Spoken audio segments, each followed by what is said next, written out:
ale wróciliśmy. Jakoś nie mogliśmy się znaleźć za granicą. Bardzośmy byli przywiązani do Polski. Wtedy zamieszkaliśmy we Wrocławiu. Mąż dostał dobrą posadę. On pracował jako inżynier, ale nie był ukończonym inżynierem, bo w Lwowie mu przerwali studia. On był starszy trochę ode mnie.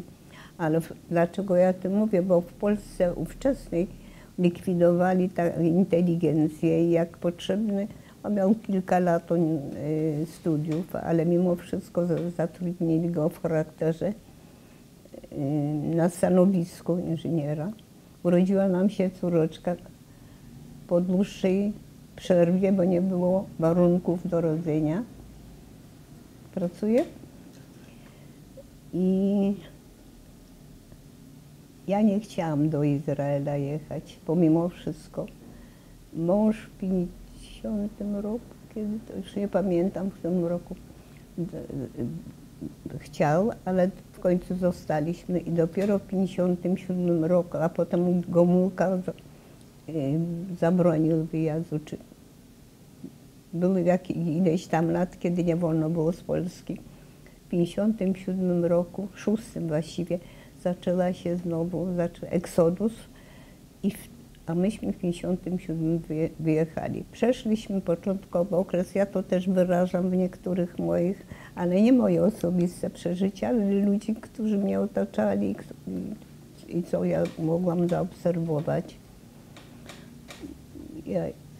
Przeżyliśmy dość ciężki okres, bo już sam fakt, że człowiek zmienia nie tylko kraj, ale zmienia też kontynent, bo tu Izrael i Polska, dwa światy.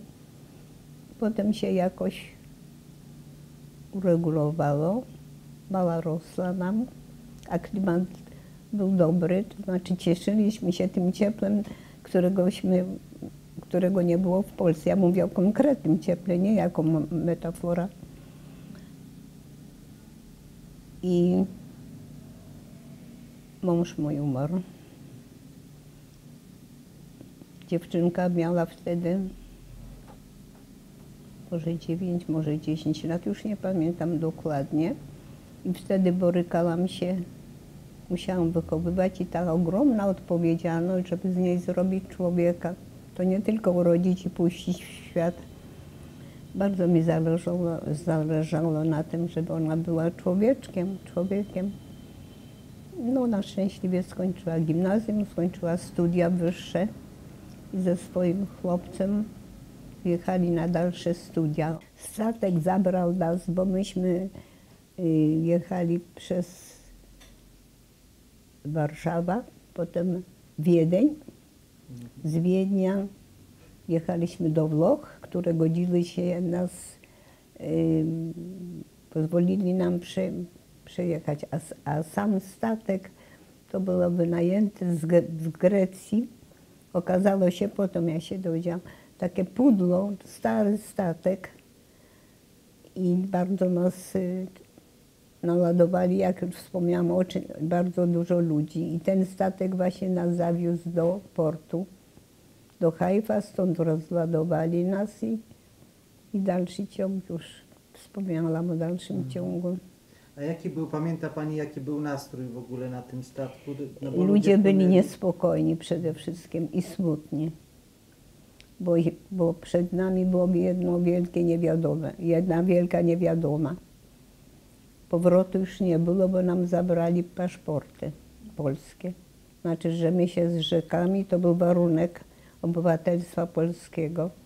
Także o powrocie nie było mowy, a teraźniejszość, nawet już na statku, ja sama czułam wielki niepokój i właśnie ten brak miejsca, gdzie mogła złożyć głowę, powiedzmy, i nie wiadomo było co jak. To było bardzo przykre uczucie. Może dla tych młodych pionierów, którzy pierwsi 100 lat temu przyjechali, wyrwali kamienie, bo kraj był pełen kamieni i piasku.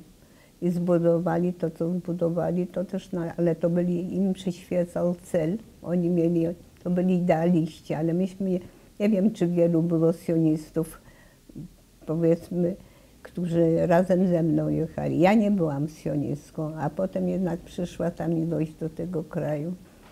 Tośmy akurat 1 maja przyjechali do portu, do Hajfy i wtedy nas potem rozdzielili. Grupę z tych ludzi posłali do Naharii, do tych blaszanych właśnie baraków. Po jakimś czasie, żeby wpłacić pewną sumę, trzeba było płacić jakąś sumę, żeby wejść do już na prędce zbudowanych dość prymitywnie domów w samej Naharii, co przy pomocy dobrych ludzi udało nam się, bośmy nie mieli pieniędzy, wpłacić tę sumę i myśmy już dostali wtedy bardziej ludzkie mieszkanie, ale mąż nie bardzo mógł.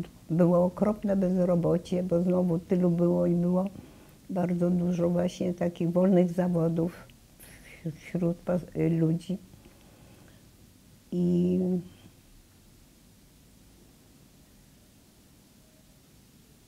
wyjechaliśmy do Hajfy.